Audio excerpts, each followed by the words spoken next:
tengah berduka, Ratu Kerajaan Inggris Elizabeth II wafat di usia ke-62 tahun, Kamis tanggal 9 September tahun 2022. Pasca Ratu Elizabeth II wafat, sang putra Pangeran Charles bakal ketiban durian runtuh.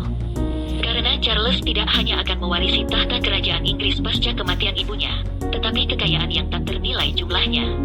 Menurut laporan Sunday Times Rich List 2022, mendiang Ratu Elizabeth itu punya kekayaan pribadi senilai 370 juta pound sterling atau 6,3 triliun rupiah, sedangkan nilai kekayaan kerajaan jumlahnya tidak terhitung.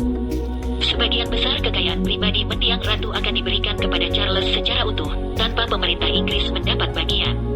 Harta kekayaan milik kerajaan, seperti tanah Crown Estate dan koleksi seni serta perhiasan kerajaan, ditambah tempat tinggal resmi dan arsip kerajaan nantinya akan dipegang Pangeran Charles. Termasuk koleksi perhiasan paling mahal di dunia berupa mahkota The Crown Jewels yang diperkirakan bernilai sekitar 3 miliar pound atau setara 51 triliun rupiah. Permata mahkota yang dimiliki Ratu Elizabeth II merupakan harta turun dari generasi-generasi sebelumnya. Dan sekarang, perhiasan tersebut dapat dikatakan paling mahal di dunia.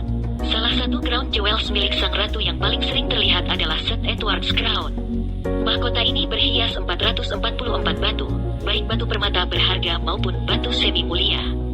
Dikutip dari laman Reader Digest, hampir 5 pon emas yang digunakan membuat mahkota tak ternilai tersebut. Sedangkan koleksi batu dan logam mulia yang melekat pada mahkota ini nilainya mencapai 39 juta dolar Amerika Serikat. Ratu Elizabeth II hanya mengenakan mahkota St. Edward saat momen tertentu dan biasanya tidak terlalu lama. Pasalnya, mahkota ini cukup berat. Saking beratnya, sang ratu pernah mengatakan jika terlalu lama memakai mahkota ini bisa mematahkan leher. Selain mahkota St. Edward yang layak fantastis, sebuah pedang permata Jeweled Sword of Offering juga tak kalah penasaran. Dibuat di tahun 1820, Jeweled Sword of Offering dirancang Raja George keempat dengan biaya hampir 6.000 pound sterling atau sekitar 600 juta dolar Amerika Serikat untuk dolar saat ini. Artinya, koleksi ratu termasuk Crown Jewels dan Jeweled Sword of Offering tak ternilai harganya. Barang ini juga tidak bisa diasuransikan, karena sulit dihitung nilainya. Namun, para ahli menyebut seluruh koleksi nilai yang ditaksir mencapai 4 miliar dolar Amerika Serikat. Pada penobatan Ratu Elizabeth II tanggal 2 Juni tahun 1953, Ratu mengenakan mahkota St. Edward dan mahkota negara persembahan. Dia juga tampak membawa tongkat kerajaan dengan salib dan orb sovereign. Ayahnya, Raja George VI, juga mengenakan mahkota negara pada penobatannya di tahun 1937. Momen tersebut merupakan kali terakhir Crown Jewels dilihat dan digunakan pada saat bersamaan. Selain koleksi tersebut, kerajaan Inggris juga memiliki koleksi berlian keluarga bernama Koh-i-Noor atau sering disebut Gunung Cahaya. Koh-i-Noor berlian keluarga kerajaan Inggris ternyata punya kisah kelam. Dari sekian banyak batu permata yang ada di kerajaan Inggris, terdapat satu berlian legendaris bernama Koh-i-Noor. Berlian Koh-i-Noor menggunakan bahasa Persia yang artinya Mountain of Light, dan dipercaya warga Inggris membawa kutukan mematikan. Pria yang memakainya, menurut legenda, akan menguasai dunia. Tetapi sekaligus menghadapi kemalangan. Tidak diketahui kapan pertama kali Koh-i-Noor yang berukuran 186 karat itu ditemukan. Namun, beberapa sumber menyebut, batu ini sudah berpindah dari satu penguasa ke penguasa lainnya sejak awal abad ke-14. Proses perpindahan Koh-i-Noor dari satu tangan ke tangan lainnya, banyak melewati pertumpahan berdarah. Tercatat batu Koh-i-Noor terlihat pada tahun 1628 saat ditempatkan di atas tahta penguasa Mughal Shah Jahan. Mughal Shah Jahan merupakan raja kelima dinasti Mughal di India. Shah Jahan memerintah antara tahun-tahun 1627 sampai tahun 1658. Beberapa waktu berselang, Aurangzeb yang adalah putra Shah Jahan memenjarakan ayahnya dalam sebuah kudeta, dan batu itu kembali berpindah tangan.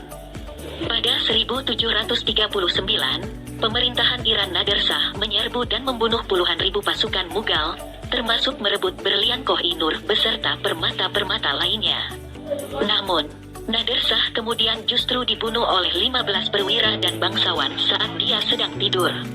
Memasuki abad ke-18, berlian tersebut sudah menjadi milik British East India Company.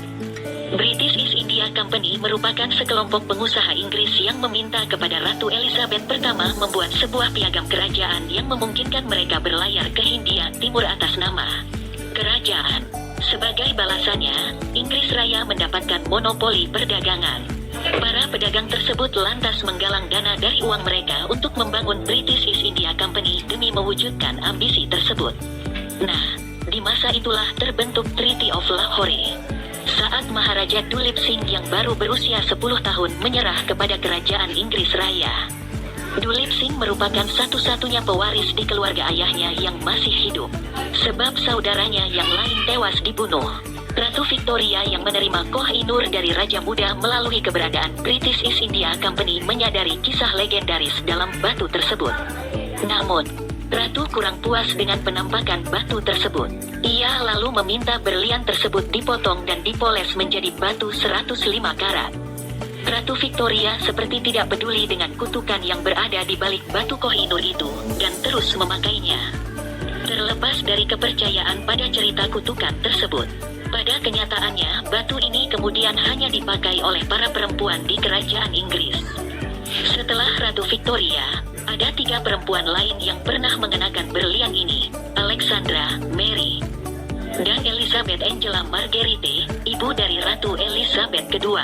Berlian Koh-i-Noor lalu terlihat diletakkan di atas peti jenazah Elizabeth Angela Marguerite, istri King George VI. Dalam prosesi pemakaman di tahun 2002, tak terbayangkan seberapa besar nilai dari berlian Koh-i-Noor itu saat ini. Yang pasti Koh-i-Noor telah menjadi bagian dari permata di mahkota kerajaan Inggris selama lebih dari 150 tahun. Lalu sejak bertahun-tahun lalu, banyak pihak di India menuntut pengembalian berlian tersebut. Harta lain Ratu Elizabeth II yang lebih sedikit senilai 10 juta pound sterling atau 1,7 triliun rupiah. Termasuk koleksi seni sekitar 3.000 karya, yang sebagian besar diberikan kepada keluarga dan temannya, seperti dilansir Sunday Times. Sebagai raja, nantinya Pangeran Charles juga bakal mewarisi Kadipaten Lancaster, sebuah perkebunan pribadi aset komersial, pertanian, dan perumahan yang dimiliki oleh bangsawan Inggris sejak abad pertengahan. Charles nantinya juga berhak menggunakan pendapatannya dan sebagian besar menggunakannya untuk membiayai pengeluaran resmi.